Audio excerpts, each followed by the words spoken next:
This time on episode 508 of Legends of S.H.I.E.L.D., we discuss the 2024 Disney Plus show X-Men 97, Season 1, Episode 7, Bright Eyes. I'm Damien the DM from Adventures in Aurelia, a collaborative storytelling experience told through a game of Dungeons & Dragons, part of the Gonna Geek Network, just like the show you're checking out now.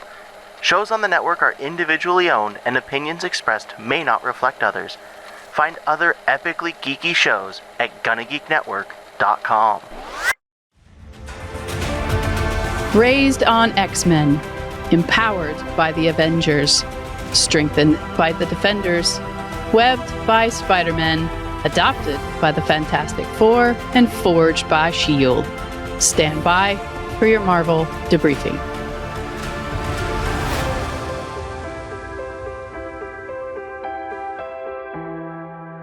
Now it's time for your scheduled Marvel debriefing. I'm Agent Michelle. I'm Agent Chris. And welcome to Legends of S.H.I.E.L.D. This show is recorded on Sunday, April 28th, 2024, live from the Legends of S.H.I.E.L.D. studios and broadcast from SP's Basement TV Wide. Come join us on our live chat as we record. And Michelle, what are we talking about today? Today we're talking about Bright Eyes. The X-Men find Sentinel inventor Bolivar Trask, realizing they've been played by a mastermind. This was such a great episode, but Michelle, I know you have some opening thoughts here to really hone in on what we saw. There are a lot of moving pieces. I felt like I was watching a chess match. For me, the first thing that came to mind was that revenge and grief are both like hash browns, good when smashed. And someone did a lot of smashing, didn't she? They did. Rogue here was a smashing machine. You started off with her going straight to where she thought she could get some information on where Trask is and just smashing straight through Hulk-proof infrastructure. My brain, when I watched it again, was like, now I want to fight between Rogue and the Hulk. That would be amazing. Just seeing how powerful she is, how she's been able to take everything and channel it into this one singular goal of how do I not make Gambit's death be pointless? Exactly. And she is so on, dealing with rage, dealing with grief. And she gets to the point where she gets the attention of Captain America. And Captain America really isn't the person to try to talk someone down. But he does bring Rogue in on some information. We learn about OZT. And then she has something new to focus on in order to go smash. I'm glad you brought up Captain America because that leads right into something else I wanted to make sure that I hit on here. The optics versus morality. And just Captain America, that in his heart, he has to be sided with the mutants. I can't believe otherwise. But as he goes in and has to worry about, I'm representing America. I can't be seen in foreign countries smashing things up. Just, that is not something that Rogue likes at all.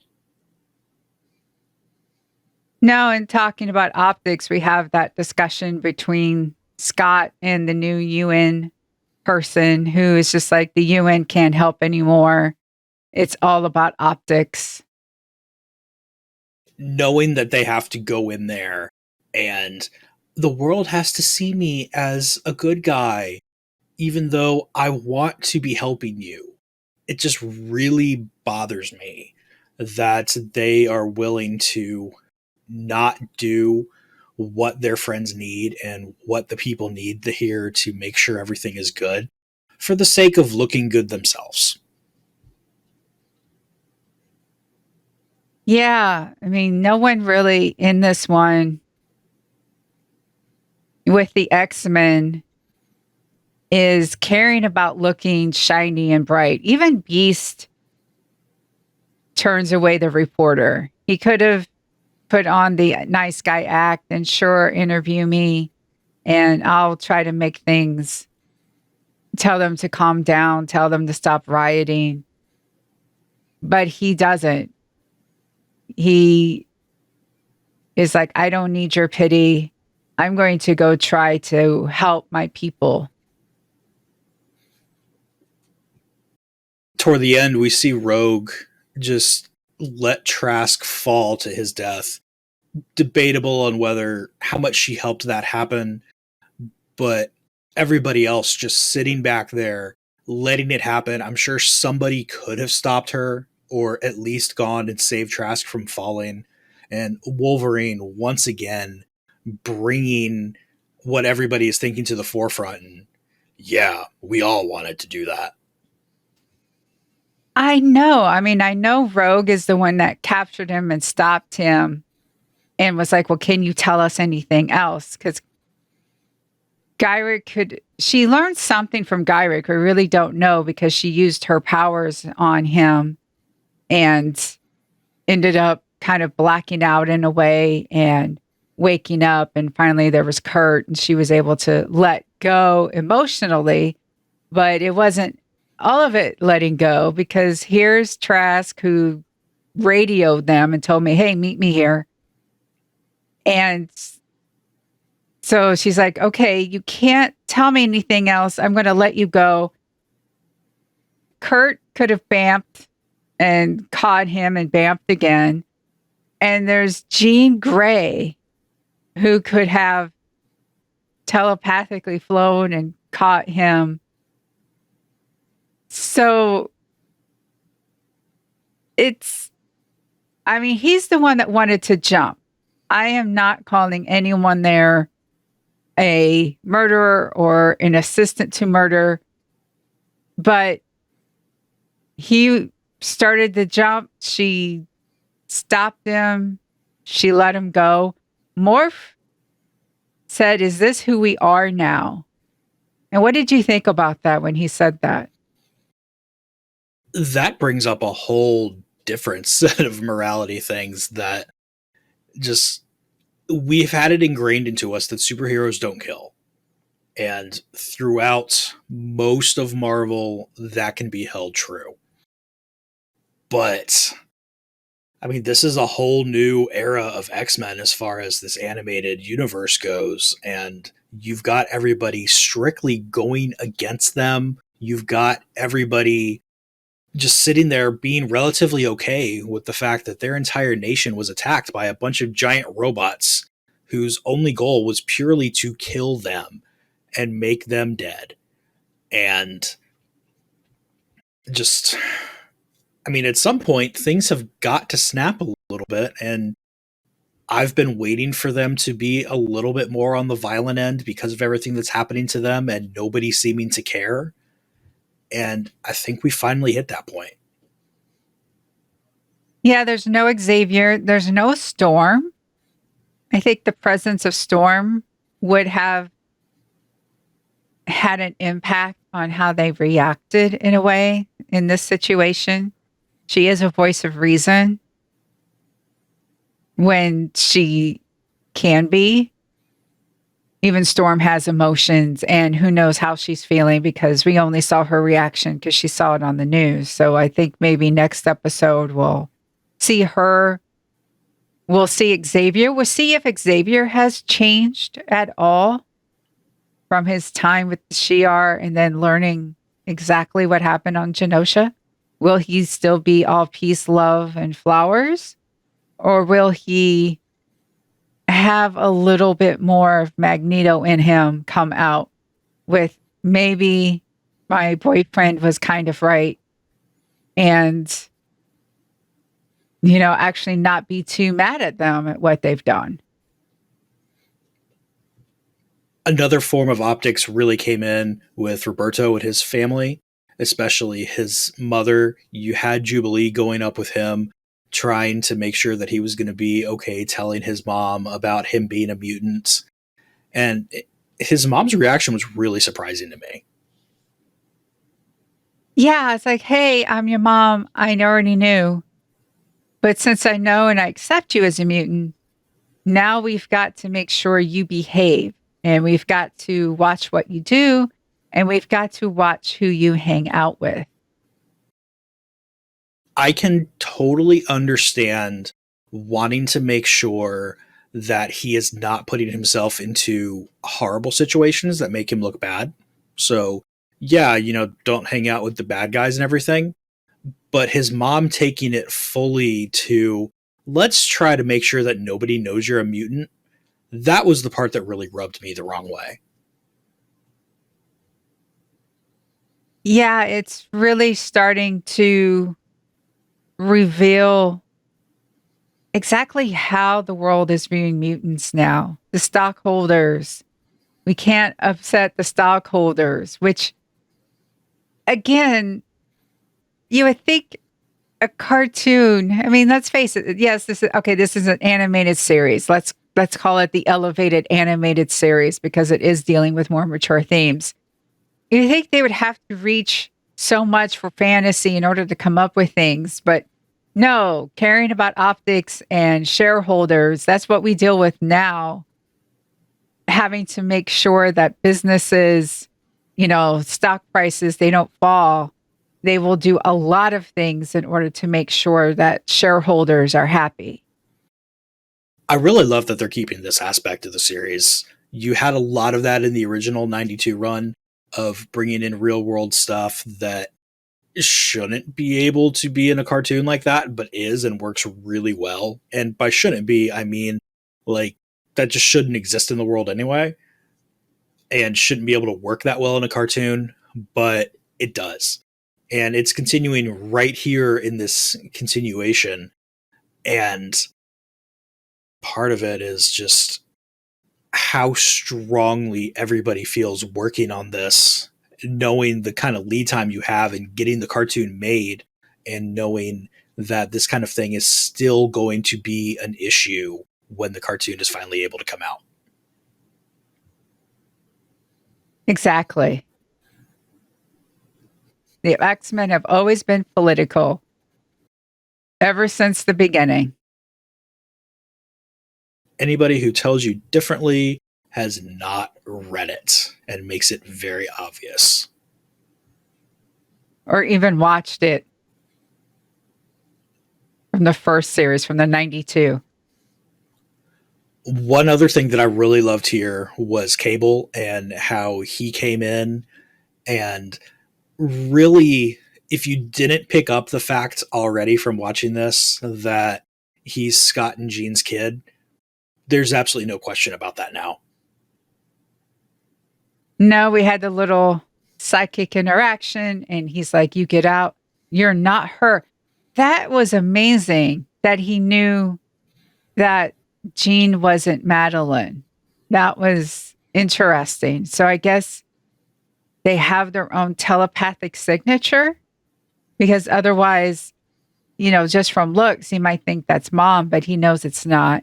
And then Scott is like, Nathan, and Cable's just like, okay, let's just skip the reunion, Dad. And you need to realize that Sinister isn't the big bad, that Sinister's working for someone else. And we learn that that person's name is Bastion. And we called it no body, no death. Someone's being held prisoner, and that person is Magneto.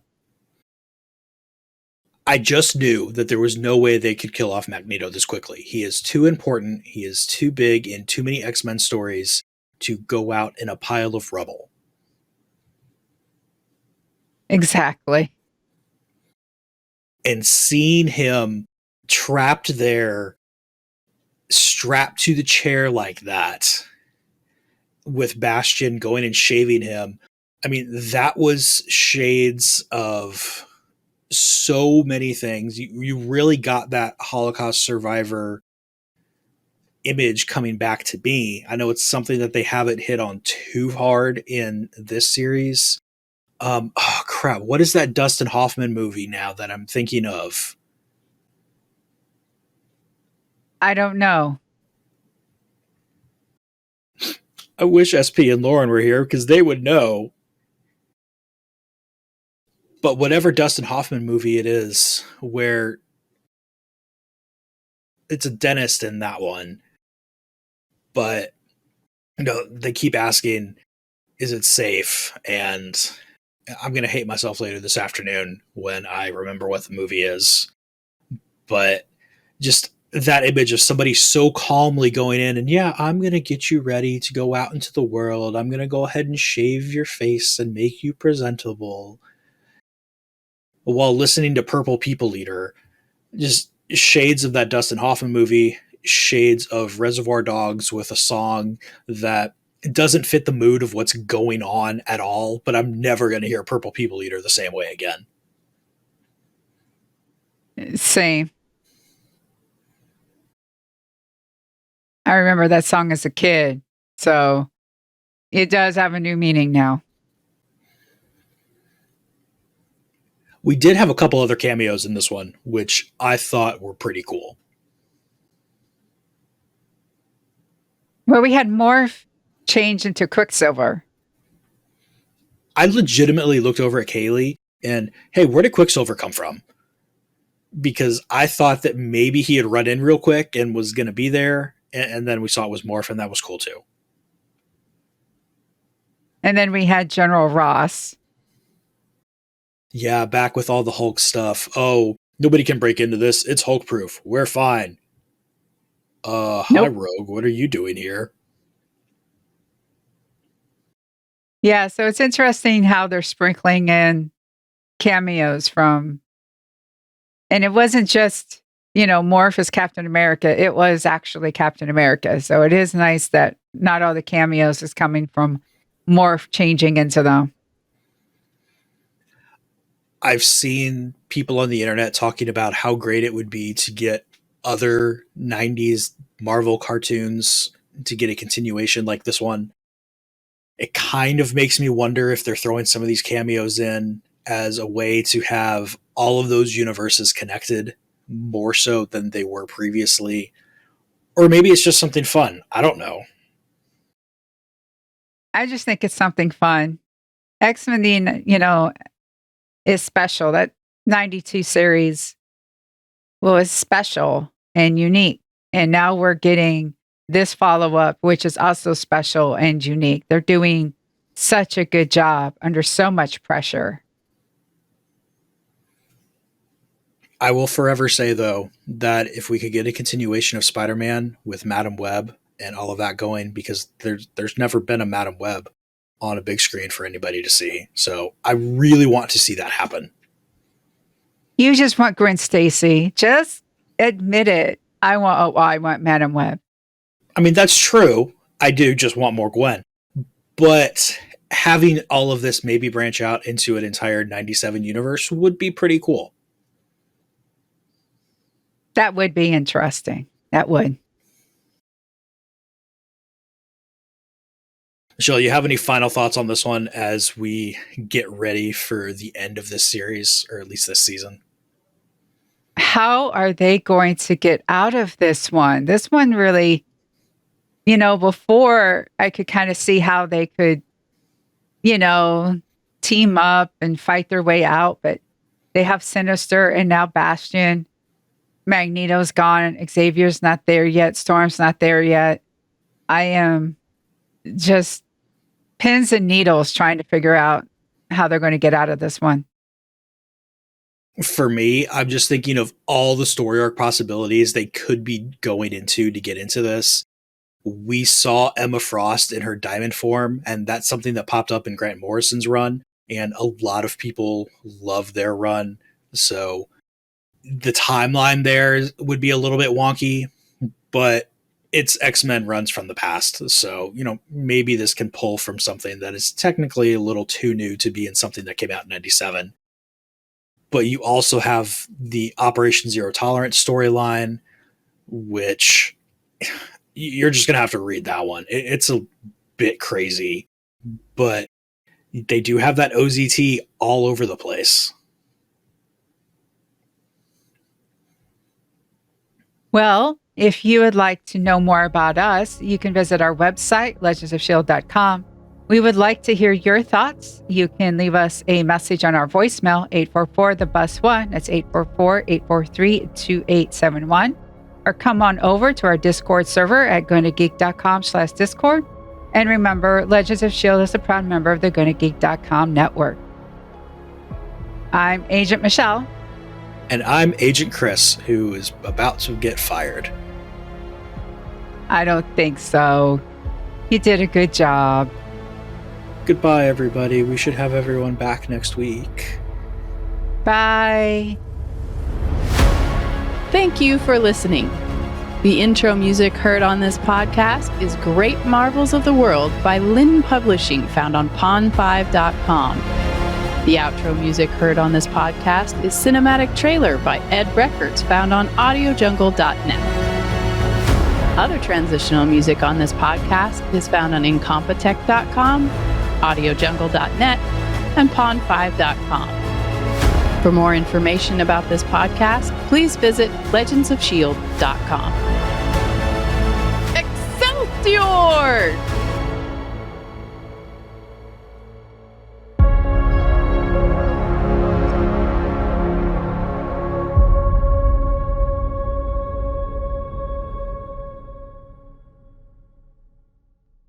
Legends of S.H.I.E.L.D. is copyright 2013 through 2024.